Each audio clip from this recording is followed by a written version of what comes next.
Guys, welcome back to my channel. അപ്പോൾ ഇന്നത്തെ നമ്മുടെ ടോപ്പിക് എന്ന് പറയുന്നത് നമ്മുടെ LP-UP സീരീസിൽ വരുന്ന ഒരു ടോപ്പിക്കാണ് വൈക്കം സത്യാഗ്രഹം. അപ്പോൾ നിങ്ങൾ ഈ ചാനലിലേക്ക് പുതിയതായിട്ടാണെന്നുണ്ടെങ്കിൽ ചാനലൊന്ന് സബ്സ്ക്രൈബ് ചെയ്തേക്കുക. ഒപ്പം തന്നെ തൊട്ടടുത്തുള്ള ബെൽ ബട്ടൺ കൂടി ഒന്ന് എനേബിൾ ചെയ്ത് വെക്കുക. അപ്പോൾ ഞാൻ ഫ്യൂച്ചറിൽ വീഡിയോസ് ഇടുമ്പോൾ നിങ്ങൾക്ക് നോട്ടിഫിക്കേഷൻസ് ഒക്കെ ലഭിക്കുന്നതായിരിക്കും. അതേപോലെ നിങ്ങൾ ഈ വീഡിയോസൊക്കെ ചാനൽ സബ്സ്ക്രൈബ് ചെയ്യാതെയാണ് കാണുന്നതെങ്കിൽ പ്ലീസ് ചാനലൊന്ന് സബ്സ്ക്രൈബ് ചെയ്തിട്ട് കാണുക. അപ്പോൾ നമുക്ക് ടോപ്പിക്കിലേക്ക് കിടക്കാം. നമ്മൾ LP-UP സീരീസ് ഓൾറെഡി സ്റ്റാർട്ട് ചെയ്തിരുന്നു. കുറച്ച് ടോപ്പിക്സ് നമ്മൾ കവർ ചെയ്തു. അപ്പോൾ ഇന്ന് നമ്മൾ നോക്കാൻ പോകുന്നത് വൈക്കം സത്യാഗ്രഹത്തിനെ പറ്റിയിട്ടാണ്. അപ്പോൾ നമുക്ക് സ്റ്റാർട്ട് ചെയ്യാം. അപ്പം ഈ ഒരു വൈക്കം സത്യാഗ്രഹം നടന്ന ആ ഒരു ടൈം എന്ന് പറയുന്നത് 1924 to 25. ഇയർ ഇമ്പോർട്ടൻ്റ് ആയിട്ട് നോട്ട് ഡൗൺ ചെയ്ത് പഠിക്കണം, ഡേറ്റ് സഹിതം. അപ്പം 1924 to 25 ആണ് എന്ത് വൈക്കം സത്യാഗ്രഹം നടന്നത്.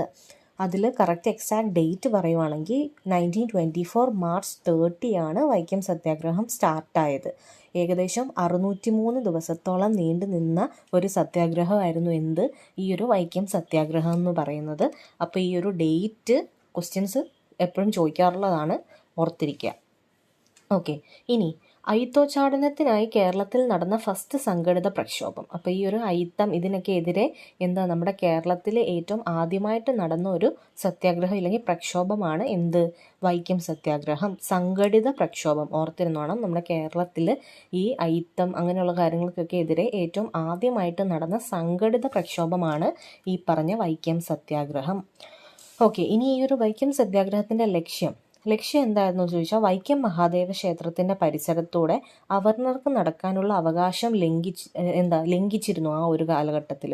അപ്പോൾ അതിനെതിരെയാണ് ഈ ഒരു സത്യാഗ്രഹം നടന്നത്. അപ്പോൾ അതാണ് അതിൻ്റെ ലക്ഷ്യം. അതായത് അവർണർക്ക് ആ വൈക്കം മഹാദേവ ക്ഷേത്രത്തിൻ്റെ പരിസരത്ത് കൂടി നടക്കാനുള്ള അവകാശത്തിന് വേണ്ടിയിട്ട് നടന്ന ഒരു സത്യാഗ്രഹമാണ് വൈക്കം സത്യാഗ്രഹം. അപ്പം ഇതുമായി ബന്ധപ്പെട്ട് നമ്മൾ ഇമ്പോർട്ടൻ്റ് ആയിട്ട് അറിഞ്ഞിരിക്കേണ്ട കുറച്ച് വ്യക്തികളുണ്ട്. അപ്പോൾ ഫസ്റ്റ് വൺ നമ്മുടെ TK മാധവൻ, മെയിനായിട്ട് ഓർത്തിരിക്കുക നിങ്ങൾ. Mannath Padmanabhan, CV Kunhiraman, K Kelappan important ആയിട്ട് ഓർത്തിരിക്കുക. ഇവരൊക്കെയാണ് വൈക്കം സത്യാഗ്രഹവുമായി ബന്ധപ്പെട്ട സുപ്രധാന നേതാക്കൾ. ഇനിയുണ്ട് നമ്മൾ പഠിക്കും മുമ്പോട്ട്. ഇനി ഈ ഒരു വൈക്കം സത്യാഗ്രഹത്തിൻ്റെ സമയത്ത് തന്നെ ഒരു സവർണ ജാഥ അവിടെ സംഘടിപ്പിച്ചിരുന്നു. അതായത് അവർണർക്ക് വേണ്ടിയിട്ടുള്ള അവകാശത്തിന് വേണ്ടിയിട്ടുള്ള ഒരു സത്യാഗ്രഹമാണ് ഇവിടെ നടക്കുന്നത് അല്ലേ. അപ്പം അതിന് സവർണരും കൂടി കൂട്ട് നിന്നിരുന്നു എന്നുള്ളതാണ്. അപ്പോൾ അവിടെ ഒരു സവർണ ജാഥ സംഘടിപ്പിച്ചിട്ടുണ്ടായിരുന്നു. ആരുടെ നേതൃത്വത്തിൽ? മന്നത്ത് പത്മനാഭൻ. അപ്പോൾ ഈ ഒരു പ്രൊട്ടസ്റ്റിൻ്റെ ഭാഗമായിട്ട് ഈ വൈക്കം സത്യാഗ്രഹത്തിനെ സപ്പോർട്ട് ചെയ്യാൻ വേണ്ടി സവർണറുടെ ഒരു ജാഥ അവിടെ സംഘടിപ്പിച്ചിട്ടുണ്ടായിരുന്നു. അത് ലീഡ് ചെയ്തത് മന്നത്ത് പത്മനാഭനായിരുന്നു. അത് ക്വസ്റ്റ്യൻ വന്നിട്ട് ചോദിച്ചിട്ടുള്ളതാണ്, ഓർത്തിരിക്കുക. മന്നത്ത് പത്മനാഭനാണ് സവർണറുടെ ജാഥ ഈ ഒരു പ്രൊട്ടസ്റ്റിനെ സപ്പോർട്ടായിട്ട് ലീഡ് ചെയ്തത്. ഇനി ഈ ജാഥ തിരുവനന്തപുരത്ത് വരികയും റാണിയായ സേതുലക്ഷ്മി ബായിക്ക് നിവേദനം സമർപ്പിക്കുകയും ചെയ്തു. ഇനി ഈ ജാഥ സംഭവിച്ചത്? ഈ ജാഥ തിരുവനന്തപുരത്തേക്ക് എത്തുകയാണ് ചെയ്തത്. എന്നിട്ട് അവിടെ ഉണ്ടായിരുന്ന റാണിയായിരുന്ന സേതുലക്ഷ്മി ബായിക്ക് ഇവർ ആ ഒരു നിവേദനം സമർപ്പിച്ചു.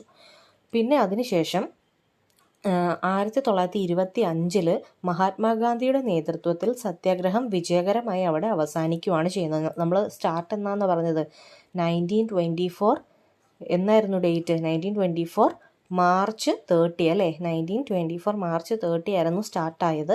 അപ്പം ഇവിടെ ഈ ഒരു ജാഥയും കാര്യങ്ങളും എല്ലാം നടന്നു കഴിഞ്ഞിട്ട് ഒരു 1925 മഹാത്മാഗാന്ധിയുടെ നേതൃത്വത്തിലാണ് ഈ ഒരു സത്യാഗ്രഹം അവസാനിപ്പിക്കുന്നത്. അപ്പം 1925 നവംബർ 23 1925 നവംബർ 23 ക്ഷേത്രത്തിൻ്റെ കിഴക്കേ നടയിലെ 2 പാതകൾ ഒഴികെ ബാക്കിയെല്ലാം ജനങ്ങൾക്കായി തുറക്കപ്പെട്ടു. അപ്പോൾ ഈ ഒരു സത്യാഗ്രഹത്തിൻ്റെ വിജയകരമായത് പൂർത്തീകരിച്ചു. അപ്പോൾ അതിൻ്റെ ഫലമായിട്ട് നമ്മുടെ 1925 നവംബർ 23 ക്ഷേത്രത്തിൻ്റെ കിഴക്കേ നടയിലുള്ള 2 പാതകൾ ഒഴിച്ച് ബാക്കിയെല്ലാം ഈ പറഞ്ഞ എല്ലാവർക്കും വേണ്ടി തുറന്നിട്ട് കൊടുക്കപ്പെട്ടു. അപ്പം 1923 കാക്കിനഡ കോൺഗ്രസ് സമ്മേളനത്തിൽ TK മാധവൻ അയിത്തോച്ചാടന പ്രമേയം അവതരിപ്പിച്ചു. അങ്ങനെ അത് പാസ്സാക്കപ്പെട്ടു. അപ്പോൾ ഇത് ഓർത്തിരിക്കുക, TK മാധവനെ ഓർക്കണം. ഏത് കോൺഗ്രസ് സമ്മേളനത്തിലാണ് ഈ ഒരു അയിത്തോച്ചാടന പ്രമേയം അവതരിപ്പിച്ചു എന്നൊക്കെ ക്വസ്റ്റ്യൻ ചോദിക്കാറുണ്ട്. കാക്കിനഡ കോൺഗ്രസ് സമ്മേളനത്തിലാണ് നടന്നത്. 1923 ആ ഒരു സമ്മേളനം നടക്കുന്നത്. ശേഷം 1924 നമ്മുടെ ഈ ഒരു സത്യാഗ്രഹം ആരംഭിച്ച് അത് അവസാനിക്കുന്ന 1925. അപ്പോൾ ഈ 3 ഇയർ ഓർത്തിരിക്കുക. ഇനി 1924 ഫെബ്രുവരിയിൽ KPCC കമ്മിറ്റി അവിടെ രൂപീകരിക്കുന്നുണ്ട്. അപ്പോൾ അവിടുത്തെ കൺവീനർ എന്ന് പറയുന്ന K കേളപ്പനായിരുന്നു. അത് ഓർത്തിരിക്കുക കേട്ടോ, ക്വസ്റ്റ്യൻ ചോദിക്കാറുണ്ട്. KPCC കമ്മിറ്റിയാണ് ഈ സത്യാഗ്രഹം നടത്താനൊക്കെ സഹായിക്കുന്നത്. അപ്പം അവിടെ 1924 ഫെബ്രുവരിയിലാണ് ഈ ഒരു KPCC കമ്മിറ്റി രൂപീകരിക്കപ്പെടുന്നത്. അതിൻ്റെ കൺവീനറായിട്ട് തിരഞ്ഞെടുത്തത് K കേളപ്പനെ ആയിരുന്നു. ഇനി TK മാധവൻ എന്ന് പറഞ്ഞ വ്യക്തി ദേശാഭിമാനി പേപ്പറിൻ്റെ മെയിനായിട്ടുള്ള ഒരാളാണ്. പിന്നെ അതേപോലെ ഈഴവ സമാജം, അതേപോലെ കേരളത്തിലെ ക്ഷേത്ര പ്രവേശന പ്രക്ഷോഭങ്ങളുടെ സ്ഥാപകൻ. ഈ പറഞ്ഞ ദേശാഭിമാനി പേപ്പർ, ഈഴവ സമാജം, അതേപോലെ കേരളത്തിലെ ക്ഷേത്ര പ്രവേശന പ്രക്ഷോഭങ്ങളുടെയും സ്ഥാപകൻ ഈ TK മാധവനാണ്. ഈ 3 എണ്ണത്തിൻ്റെ സ്ഥാപകൻ ആരാണ്? TK മാധവനാണ്, ഓർത്തിരിക്കുക. പിന്നെ ഈ TK മാധവൻ്റെ ഒരു സ്മാരകം എവിടെയാണ് ഉള്ളത്? ആലപ്പുഴ നങ്ങ്യാർകുളങ്ങര എന്ന് പറഞ്ഞുള്ള സ്ഥലത്ത് TK മാധവൻ്റെ സ്മാരകം ഉണ്ടെന്നും കൂടി ഒന്ന് ഓർത്ത് വയ്ക്കുക. ഇനി മന്നത്ത് പത്മനാഭൻ നമ്മൾ പറഞ്ഞല്ലോ, സവർണ ജാഥ ലീഡ് ചെയ്ത ആളായിരുന്നു. അപ്പം അദ്ദേഹം NSSൻ്റെ സ്ഥാപക നേതാവാണ്, ആദ്യത്തെ സെക്രട്ടറിയുമാണ്. അതേപോലെ NSSൻ്റെ ആദ്യത്തെ പ്രസിഡന്റ് K കേളപ്പനാണ്. അപ്പോൾ ഇതൊക്കെ ഓർത്തിരിക്കുക. മന്നത്ത് പത്മനാഭൻ NSSൻ്റെ സ്ഥാപക നേതാവാണ്, ഫസ്റ്റ് സെക്രട്ടറിയാണ്. അതേപോലെ NSSൻ്റെ ഫസ്റ്റ് പ്രസിഡന്റ് നമ്മുടെ K കേളപ്പനാണ്. ഇത്രയും ഓർത്തിരിക്കുക. ഇനി സത്യാഗ്രഹം സ്റ്റാർട്ടായത് 1924 മാർച്ച് 30-നാണല്ലേ. അപ്പോൾ അവിടെ നിന്ന് ഓരോ ദിവസം പെർ ഡേ, അതായത് അവിടെ നിന്ന് ഓരോ ദിവസം 3 പേര് വീതം ഈ ഒരു ക്ഷേത്ര പരിസരത്ത് കയറാനായിട്ട് സ്റ്റാർട്ട് ചെയ്തു. അതായത് പ്രക്ഷോഭം തുടങ്ങി. അപ്പോൾ അവർ എങ്ങനെയാണ് പ്രക്ഷോഭം നടത്തിയത്? എല്ലാ ദിവസവും 3 പേര് വീതം ആ ഒരു പരിസരത്ത്, ക്ഷേത്ര പരിസരത്ത് ഇവർക്ക് അനുവാദമില്ലല്ലോ കയറാൻ, അപ്പോൾ അവിടെ കയറും. അതിൻ്റെ പ്രത്യേകത എന്താണെന്ന് വെച്ചാൽ 3 പേരുണ്ടല്ലോ, അതിൽ ഒരാൾ ഈഴവ സമുദായം, ഒരാൾ പുലയ സമുദായം, ഒരാൾ നമ്മുടെ സവർണരായിട്ടുള്ള, അത് അവർണരും സവർണരും മിക്സ് ആയിട്ട് 3 പേര്. അങ്ങനെയായിരുന്നു ഇവർ പ്രവേശിച്ചുകൊണ്ടിരുന്നത്. അപ്പം ആദ്യത്തെ ഡേയിൽ കയറിയവർ ക്വസ്റ്റ്യൻ ചോദിക്കാറുണ്ട്, സ്ഥിരമായിട്ട് ചോദിക്കുന്നതാണ്, ഓർത്തിരിക്കുക.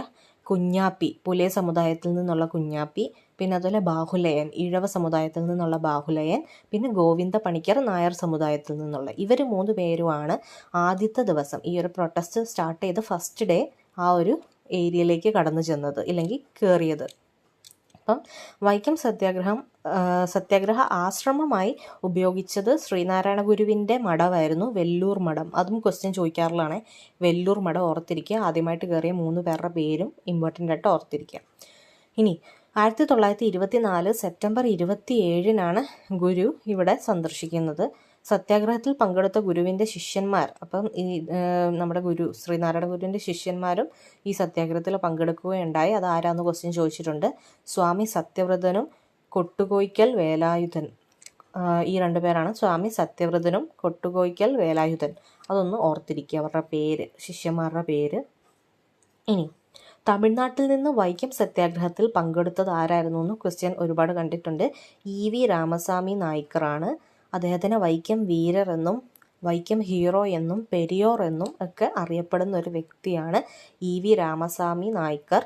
നായ്ക്കർ എന്ന് കേൾക്കുമ്പോൾ ഓർക്കുക, തമിഴ്നാടുമായിട്ട് റിലേറ്റ് ചെയ്തിട്ടുള്ള പേരാണ്. അപ്പം നമ്മുടെ തമിഴ്നാട്ടിൽ നിന്ന് വൈക്കം സത്യാഗ്രഹത്തിൽ പങ്കെടുത്തത് EV രാമസ്വാമി നായ്ക്കർ. അദ്ദേഹത്തിൻ്റെ പ്രതിമ നമ്മുടെ വൈക്കത്തുണ്ടെന്നാണ് പറയപ്പെടുന്നത്. ഇനി തമിഴ്നാട്ടിൽ നിന്ന് ഈ സപ്പോർട്ടായിട്ട് EV രാമസ്വാമി നായ്ക്കർ വന്നു. പഞ്ചാബിൽ നിന്നും നമുക്ക് സപ്പോർട്ട് ഉണ്ടായിരുന്നു. അതാരായിരുന്നു? ലാൽ സിംഗ്, നമ്മുടെ ലാലേട്ടനെ ഓർത്തിരിക്കുക. പഞ്ചാബിൽ നിന്നും ലാൽ സിംഗിൻ്റെ നേതൃത്വത്തിൽ ഒരു വിഭാഗ ജനത, അവരുടെ പേര് അകാലികൾ. അത് ഇമ്പോർട്ടൻ്റ് ആണ്, ക്വസ്റ്റ്യൻ വന്നിട്ടുള്ളതാണ്, അകാലികൾ. അപ്പോൾ അവരാണ് ഒരു സത്യാഗ്രഹത്തിൻ്റെ സമയത്ത് അവിടെ സത്യാഗ്രഹം നടത്തിയ ആളുകൾക്ക് വേണ്ടിയിട്ട് ഭക്ഷണമൊക്കെ കൊടുത്തത്.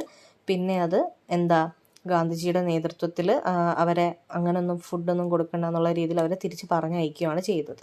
അപ്പോൾ ഗാന്ധിജിയുടെ നിർദ്ദേശപ്രകാരം വൈക്കം സന്ദർശിച്ച നേതാവ്, ക്വസ്റ്റ്യൻ ചോദിക്കാറുണ്ട്, വിനോബ ഭാവെയാണ് വൈക്കം സന്ദർശിച്ച നേതാവ്, ഓർത്തിരിക്കുക, ഗാന്ധിജിയുടെ നിർദ്ദേശപ്രകാരമേ. ഇനി വൈക്കം സത്യാഗ്രഹ സമയത്ത് തിരുവിതാംകൂർ ഭരണാധികാരി ആരായിരുന്നു എന്ന് ഓർക്കണം. ശ്രീമൂലം തിരുനാളായിരുന്നു.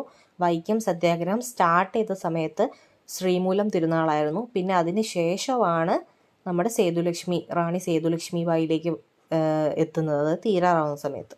അപ്പം വൈക്കം സത്യാഗ്രഹ സമയത്ത് തിരുവിതാംകൂർ ഭരണാധികാരി ശ്രീമൂലം തിരുനാളായിരുന്നു. അതേപോലെ ആ ഒരു ടൈമിൽ ദിവാൻ എന്ന് പറയുന്നത് ടി രാഘവയ്യയും ആയിരുന്നു. അതായത് 1924 സ്റ്റാർട്ട് ചെയ്യുന്ന സമയത്ത്. പിന്നെ അവസാനിക്കുന്ന സമയം 1925 ആയപ്പം ഭരണാധികാരി റാണി സേതുലക്ഷ്മിബായിയും ദിവാൻ വാട്സ് എന്ന് പറഞ്ഞിട്ടുള്ള ഒരു വ്യക്തിയുമായിരുന്നു. അപ്പോൾ അതൊന്നും ഓർത്തിരിക്കുക. ആദ്യം ശ്രീമൂലം തിരുനാളായിരുന്നു, അതിനുശേഷമാണ് സേതുലക്ഷ്മിബായിയിലേക്ക് വന്നത്. ഇനി നമ്മൾ സവർണ ജാഥയെ പറ്റി പറഞ്ഞല്ലോ, അതിനെപ്പറ്റി കുറച്ച് കാര്യങ്ങളാണേ. ഗാന്ധിജിയുടെ നിർദ്ദേശത്തിൽ വൈക്കത്ത് നിന്നും തിരുവനന്തപുരം വരെ മന്നത്ത് പത്മനാഭൻ ആണ് ഈ പറഞ്ഞ സവർണ ജാഥ സംഘടിപ്പിച്ചത്. അത് നവംബർ 1 സംഘടിപ്പിച്ചത്. ആ സെയിം ഡേറ്റിൽ തന്നെ തെക്കൻ ജാഥ എന്ന് പറഞ്ഞിട്ടൊരു ജാഥയും എം.ഇ. നായിഡു എന്ന് പറഞ്ഞിട്ടുള്ള ഒരു വ്യക്തി ലീഡ് ചെയ്യുന്ന തെക്കൻ ജാഥ എന്ന് പറഞ്ഞിട്ടുള്ള ഒരു ജാഥയും കൂടി ഈ സെയിം ഡേറ്റിൽ തന്നെ തിരുവനന്തപുരത്തേക്ക് പുറപ്പെട്ടു. അങ്ങനെ ഈ 2 ജാഥകളും ശംഖുമുഖം കടുപ്പുറത്ത് വന്നിട്ട് മീറ്റ് ചെയ്തിട്ട് അവിടെ ഒരു സമ്മേളനം നടക്കുകയാണ് ചെയ്തത്. അപ്പോൾ സവർണ ജാഥനെ പറ്റി നമ്മൾ പറഞ്ഞത് സെയിം ഡേറ്റിൽ തന്നെ 2 ജാഥ, ഒന്ന് നമ്മുടെ ഗാന്ധിജിയുടെ നിർദ്ദേശത്തിൽ നമ്മുടെ മന്നത്ത് പത്മനാഭൻ നയിക്കുന്ന ഒരു ജാഥയും പിന്നെ എം.ഇ. നായിഡു എന്ന് പറഞ്ഞിട്ടുള്ള ഒരു വ്യക്തി നയിക്കുന്ന ജാഥയും, അതിനെ തെക്കൻ ജാഥ എന്ന് പറയുന്നത്. ഇത് രണ്ടും തിരുവനന്തപുരത്ത് വന്ന് മീറ്റ് ചെയ്തു, ശംഖുമുഖം കടപ്പുറത്ത് മീറ്റ് ചെയ്ത് അവിടെ വെച്ചൊരു സമ്മേളനം നടക്കുകയാണ് ചെയ്തത്. ഇനി 1925 പരിഹാരത്തിന് വേണ്ടിയിട്ട് ഗാന്ധിജി കേരളത്തിലെത്തി. പുള്ളിയുടെ, അതായത് നമ്മുടെ ഗാന്ധിജിയുടെ രണ്ടാമത്തെ എൻട്രിയാണത്. നിങ്ങൾക്ക് പഠിക്കാൻ എളുപ്പത്തിലാണ് ഞാൻ ഇങ്ങനെ വേർഡ്സൊക്കെ യൂസ് ചെയ്യുന്നത്. നമ്മൾ ഇംഗ്ലീഷ് മീഡിയമൊക്കെ പഠിച്ചവർക്ക് മനസ്സിലാകും. ഇതൊക്കെ മലയാളത്തിൽ പഠിക്കുക എന്നുള്ളത് നമുക്ക് കുറച്ച് ബുദ്ധിമുട്ടായിട്ടുള്ള കാര്യമാണ്. അപ്പം നമുക്ക് കുറച്ചുകൂടി സിമ്പിളായിട്ട് കോമൺ ആയിട്ട് യൂസ് ചെയ്യുന്ന ലാംഗ്വേജിൽ ഉണ്ടാക്കിയിരിക്കുന്ന നോട്ടാണ്. അപ്പം ജസ്റ്റ് കേട്ടിരിക്കുക. അപ്പോൾ പരിഹാരത്തിന് വേണ്ടിയിട്ട് എന്താ സംഭവിച്ചത്? ഗാന്ധിജി കേരളത്തിലെത്തി. അദ്ദേഹത്തിൻ്റെ സെക്കൻഡ് എൻട്രി ആയിരുന്നു നമ്മുടെ കേരളത്തിൽ. രണ്ടാമതാണ് പുള്ളി എത്തുന്നത്. മാർച്ച് 8 എത്തിയത്. അപ്പോൾ മാർച്ച് 12 പിന്നെ അദ്ദേഹം ശിവഗിരിയിലെത്തി നമ്മുടെ ശ്രീനാരായണ ഗുരുവിനെയും സന്ദർശിച്ചിട്ടുണ്ടായിരുന്നു. ഗാന്ധിജി അന്നത്തെ പോലീസ് കമ്മീഷണറായ W.H. പിറ്റിന് കത്തെഴുതിയിട്ടുണ്ടായിരുന്നു ഈ ഒരു സമ്മേളനവുമായി ബന്ധപ്പെട്ട്. അപ്പോൾ 1925 നവംബർ 23 അങ്ങനെ സത്യാഗ്രഹം അവസാനിക്കുവാണ്. അപ്പോൾ 1924 മാർച്ച് 30 ആയിരുന്നു സത്യാഗ്രഹം സ്റ്റാർട്ടായത്. അതിനുശേഷം 1925 നവംബർ 23 സത്യാഗ്രഹം അങ്ങനെ അവസാനിക്കുന്നു. സ്റ്റാർട്ടായ ഡേറ്റും എൻഡായ ഡേറ്റും ഓർത്തിരിക്കണം.